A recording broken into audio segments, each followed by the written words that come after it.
A partir de agora, entra no ar o programa Pense e Repense. Uma palavra de fé, esperança e amor.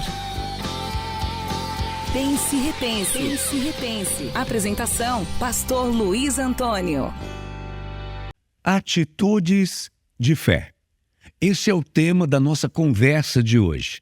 Como você já sabe, eu convido você a pensar e repensar. Quando eu digo pensar e repensar, isso me dá o direito de trazer a você assuntos que, na verdade, eles não são novidades. Coisas que você já conhece, assuntos que você já ouviu, que você já tratou, e quem sabe até que você já tenha um conceito formado a respeito daquele tema. Só que eu estou convidando você não só mais a pensar sobre isso, mas a repensar. Por isso esse tema, atitudes de fé, possivelmente não seja novidade para você. Porém, repense. Que você trabalhe isso novamente na sua mente e que você descubra novidades dos céus para a sua vida, em nome de Jesus. Antes de discorrermos a respeito disso, inscreva-se no nosso canal. Se você ainda não é inscrito, inscreva-se agora, aperte aí esse botãozinho, acione também o sininho para você ficar informado das novidades do canal e uma coisa muito importante, compartilhe. Se essas mensagens têm sido bênção para a sua vida, você não pode ser uma represa.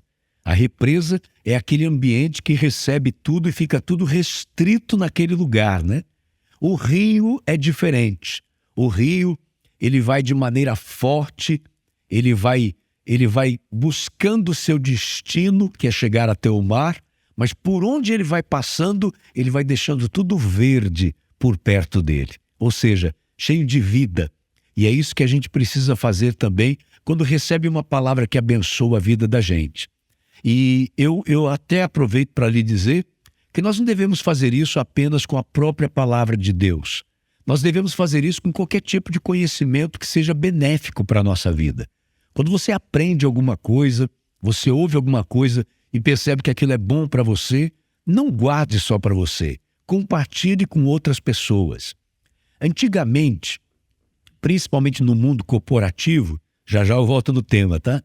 Mas antigamente no mundo corporativo, havia um adágio popular que era o seguinte: olha, o pulo do gato ninguém ensina. Então era como se uma pessoa trabalhando numa empresa, chegasse uma pessoa nova, ela ia passar várias orientações, ensinar o trabalho, mas ela parece que deixava sempre assim como se fosse uma carta na manga, né? O pulo do gato, isso aqui ela não ensina não. Porque era como se ela tivesse medo de ensinar e aí agora essa pessoa pode se igualar a ela. Quando na verdade isso, graças a Deus, mudou. As pessoas hoje entendem que quanto mais nós dermos do nosso conhecimento, quanto mais entregarmos daquilo que nós sabemos, nós vamos estar recebendo mais e mais. Primeiro que se cumpre aí uma lei da própria Bíblia Sagrada, é a lei da semeadura. Quando eu planto, eu vou colher. E segundo, é uma questão de sabedoria. Sabe, é aquele pensamento do poço. O poço, quanto mais você tira a água, ao invés dele diminuir a água, vai aumentar a água. É assim que nós temos que ser. Tudo isso para lhe dizer, compartilhe. Compartilhe essas mensagens com outras pessoas. Vamos lá então, gente? Vamos parar para pensar sobre isso. Atitudes de fé. Eu quero, com isso, trazer para você uma lembrança de um trecho da palavra de Deus muito forte. A Bíblia nos diz a respeito de um episódio que ocorreu na vida de Paulo e Silas. Eles estavam pregando a palavra de Deus.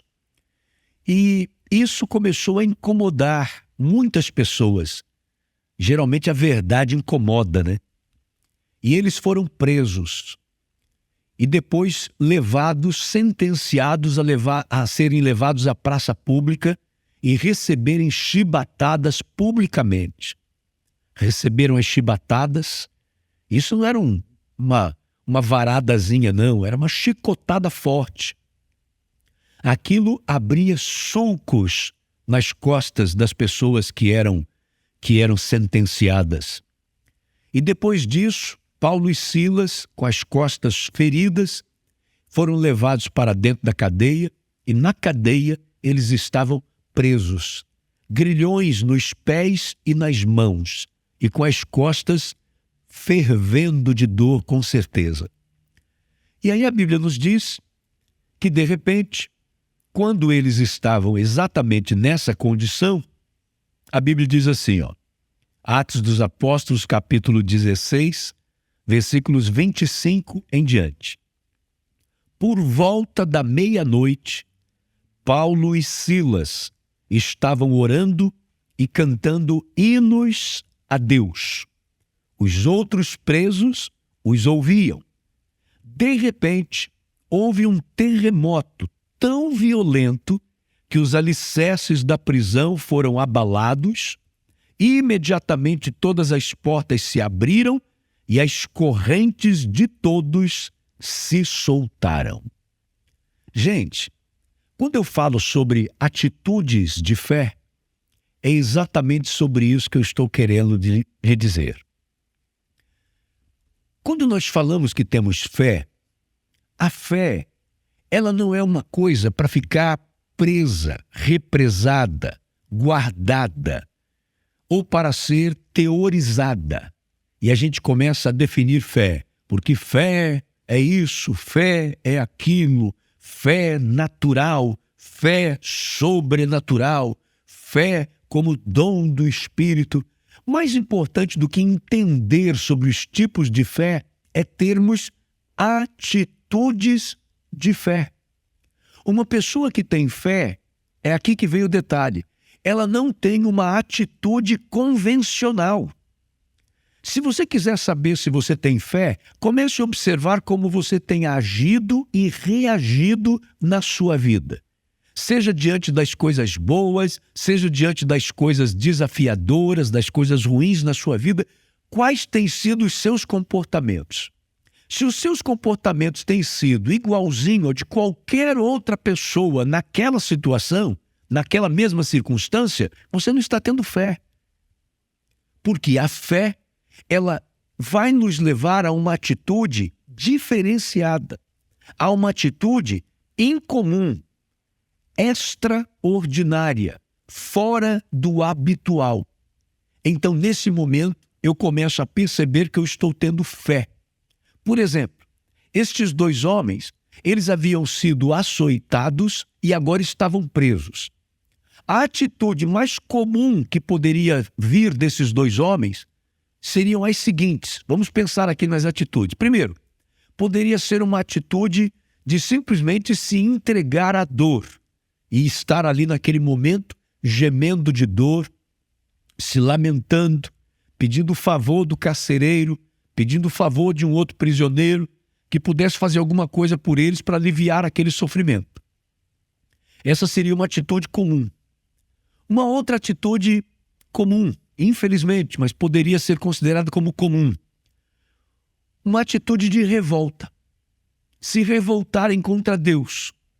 Poxa, nós estamos aqui pregando a tua palavra e o Senhor deixou isso acontecer com a gente. O Senhor permitiu que a gente fosse preso. O Senhor permitiu que a gente fosse açoitado. O Senhor permitiu que a gente estivesse aqui agora, dentro dessa cadeia, com as costas ardendo com esses ferimentos, com essa febre que nós estamos aqui no corpo agora.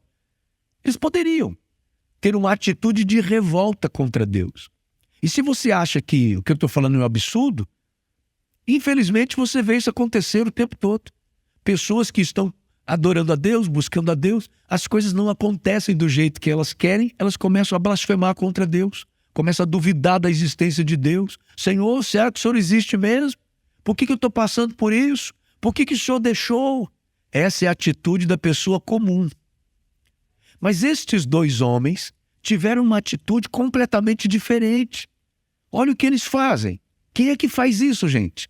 Com as costas ardendo de dor, numa situação de vergonha, eles começam a cantar louvores para Deus. Sabe que horas? Por que a Bíblia faz questão de dizer que era meia-noite? para deixar claro que Deus é Deus de todas as horas. Você não tem que ter medo ao meio-dia ou à meia-noite. Deus não é o Deus que age só durante o dia, mas não age durante a noite. A noite não é o horário do maligno. Todo dia e toda noite pertence a Deus para quem está em Deus. Por isso a Bíblia faz questão de dizer que era meia-noite, era hora de dormir, ou era hora do medo, era hora da depressão. As pessoas que sofrem com problemas emocionais sabem que a noite é o pior momento, quando começa a escurecer, o coração aperta. Pois bem à meia-noite, eles estão cantando louvores para Deus, adorando o nome do Senhor. Isso é uma atitude de fé, porque eles estão fazendo algo que não era comum para a circunstância que eles estavam enfrentando. E Deus não tem como não agir. Deus não tem como não responder. E Deus responde.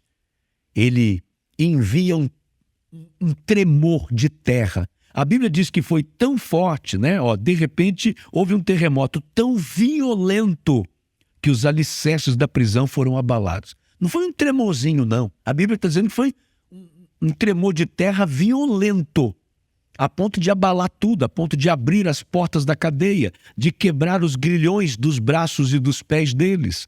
Você está entendendo isso?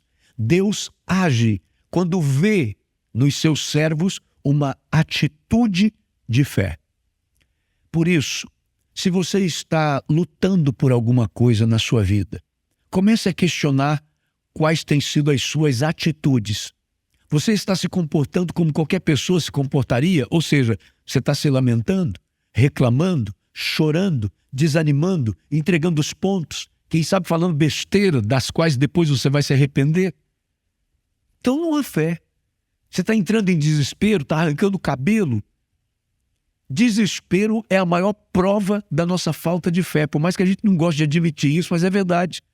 Ah, pastor, mas espera aí, eu tenho direito de me preocupar. Lógico. Toda pessoa que é responsável, quando ela passa por um problema, ela fica preocupada. Isso é normal. Essa preocupação, ela é normal. Desespero, não. Desespero é de alguém que está com ausência de fé.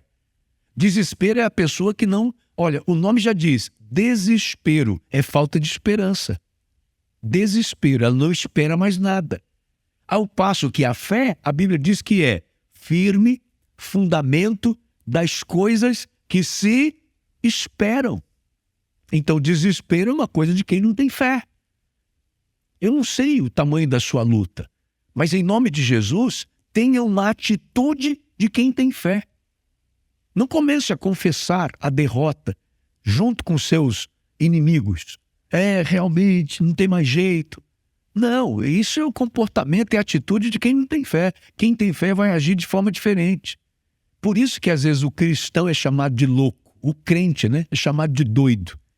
Porque a nossa fé, ela pode parecer loucura para aqueles que perecem, mas para nós que somos salvos, é o poder de Deus. Isso está em 1 Coríntios 1,18. Então, em nome de Jesus, tenha uma atitude de fé. Busque dentro de você essa esperança e não tenha um comportamento, uma atitude de uma pessoa desesperada. Confie em Deus. Confie no Senhor. Meu Deus e meu Pai, em nome de Jesus Cristo, eu peço neste momento a sua intervenção sobrenatural sobre a questão que esta pessoa está apresentando a Ti nesta hora. Mas eu peço também que o Senhor, através do Teu Espírito Santo, ajude essa pessoa a ter um comportamento condigno com a fé que ela está dizendo que tem. Quantas pessoas, meu Pai, que dizem que têm fé e entram em desespero.